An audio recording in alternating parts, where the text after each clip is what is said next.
आज मैं एक महत्वपूर्ण विषय पर चर्चा करने जा रहा हूँ। जीवन क्या है और इसका उद्देश्य क्या है?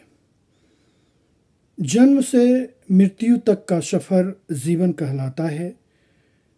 जीवन में अनेक चुनौतियों का सामना करना पड़ता है। कभी सुख, कभी दुख।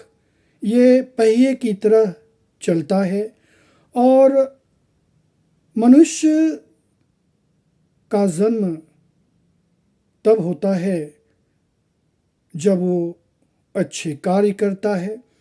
84 लाख योनियों में जन्म लेने के पश्चात ही मनुष्य का जन्म होता है। जैसा कि जब अर्जुन ने भगवान श्री कृष्ण से कहा था कि ऐसा है कि जब दुख में भी कुछ पढ़ा जाए तो सुख का अनुभव हो। और इस तरह से हम देखते हैं कि कुछ ऐसे मनुष्य होते हैं कि जब कठिन समय आता है तो वो अपने आप को परेशान दिखते हैं। ऐसा है कि जीवन में कभी उतार कभी चढ़ाव आता है, इसलिए कभी भी परेशान नहीं होना चाहिए।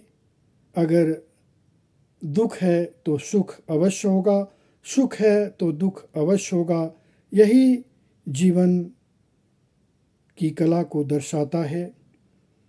जब मनुष्य थक जाता है, ऊब जाता है, तो जीवन से दूर भागने लगता है और एक ऐसा समय आता है कि जब भी कोई उससे पूछता है तो वो कहता है कि हाँ, बस ठीक से जीवन चल रहा है, और एक दिन इस दुनिया से चला जाता है। भगवान को धन्यवाद देना चाहिए कि मनुष्य में जन्म हुआ है और इस तरह से जीवन के अनेक चुनौतियों का सामना करते हुए आगे बढ़ना चाहिए। जैसा कि आपने देखा है कि रामायण में भी भगवान श्री राम को काफ़ी समस्याओं का सामना करना पड़ा, लेकिन एक दिन ऐसा आया कि उनकी जीत हुई।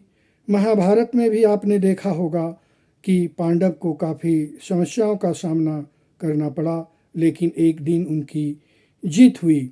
इस तरह से अनेक उदाहरण हैं, और अगर हम इस उदाहरण को समझ लें तो जीवन में कभी भी कोई परेशानी नहीं आएगी।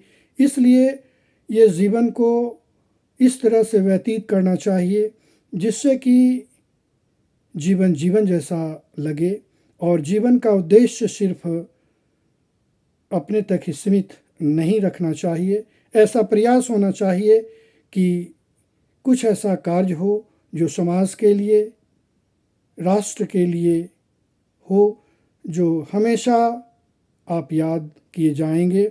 इसलिए सबसे महत्वपूर्ण बात यह है कि जीवन की कला को जीवन की तरह बिताएं और जीवन में कुछ ऐसा कार्य कर दें, तभी हमारा उद्देश्य पूरा हो सकता है, नहीं तो ये जीवन जीना व्यर्थ है। इसलिए दोस्तों, जीवन के महत्व को समझते हुए आप किसी भी क्षेत्र में कुछ ऐसा कार्य कर दें, शिक्षा का क्षेत्र हो या व्यापार का क्षेत्र हो या फिर चुनौतियों का सामना करना पड़े, और आप आगे बढ़ते जाएं। यही जीवन का रहस्य को समझते हुए आगे बढ़ें। अंत में मैं कहना चाहूँगा कि जीवन को सही ढंग से बिताते हुए, अपने सोच को उच्च रखते हुए आप आगे बढ़ें। निरंतर प्रयास ही होना चाहिए, तभी जीवन सार्थक हो सकता है। धन्यवाद।